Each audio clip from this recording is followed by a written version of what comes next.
कहते हैं कि अतीत आपका पीछा नहीं छोड़ता है और अगर किसी के दिल तक पहुंचना हो तो उसके हो करके पेट का रास्ता सीधे पहुंचता है।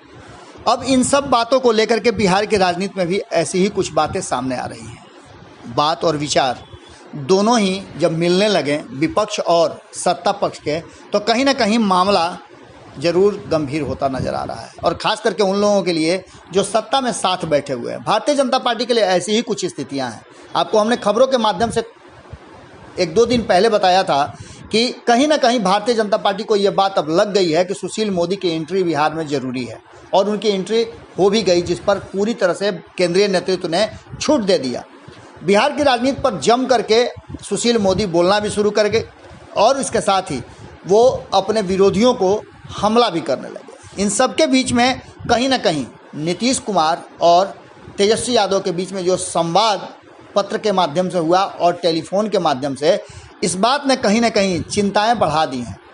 आपको बता दें कि ये पूरा मामला तब शुरू हुआ जब तेजस्वी यादव ने नीतीश कुमार से आग्रह किया कि उन्हें भी कोरोना काल में सहयोग करने का, लोगों का हेल्प करने का और सरकार द्वारा किए जा रहे कार्यों का निरीक्षण करने का हक दें, आदेश दें, जिससे कि समस्याएं न हो। इन सब बातों के बाद जहां एक तरफ जीतन राम मांझी ने सरकार के कार्यों को लेकर के अपनी बातें रखी, वहीं सरकार के इस कार्य को लेकर के सुशील मोदी ने भी अपनी बात रखी है। लेकिन उनकी बात रखने में कहीं ना कहीं एक बात नज़र आ रही है कि वो तेजस्वी यादव और नीतीश कुमार के बीच संवाद को लेकर के चिंता में जरूर है। पूर्व उप मुख्यमंत्री सह भाजपा के वर्तमान सांसद सुशील कुमार मोदी ने साफ तौर पे कहा है कि बिहार के हर जिले में गरीब मजदूरों के लिए मुफ्त सामुदायिक रसोई चलाई जा रही है। प्रमुख अस्पतालों के पास भी दोनों वक्त के भोजन का इंतजाम किया गया और प्रखंड स्तर पर बच्चों के लिए दूध की व्यवस्था भी की गई है। यानी कि वो साफ तौर पे कहना चाहते हैं कि तेजस्वी यादव की एंट्री इसमें ज़रूरी नहीं है, सरकार हर तरह से काम कर रही है। पर इन्हीं बातों को कहीं ना कहीं जीतन राम मांझी ने पलटवार करते हुए कहा है कि ये काफ़ी नहीं है। आपको बता दें कि उन्होंने साफ तौर पे कहा है कि जो व्यवस्था हुई है उस व्यवस्था में बहुत सारी कमी है और दूर दराज के लोगों को इसका फ़ायदा नहीं मिल रहा है। इसके साथ ही संख्या के आधार पर भी ये व्यवस्था नहीं नज़र आ रही है। इसके साथ आपको बता दें कि सीधी तौर पे सुशील मोदी पहले लॉकडाउन के बीच में भी बहुत सारी बातें कहे थे, जिसको पलट दिया गया था। वहीं उन्होंने ही अपनी बातों को 1-2 दिन के बाद हर बार चेंज किया।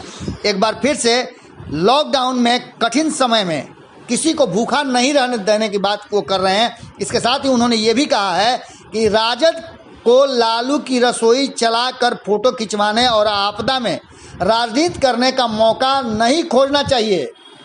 आपको बता दें कि ये पिछले लॉकडाउन में भी चल रहा था। लालू की रसोई तेजप्रताप यादव चला रहे थे।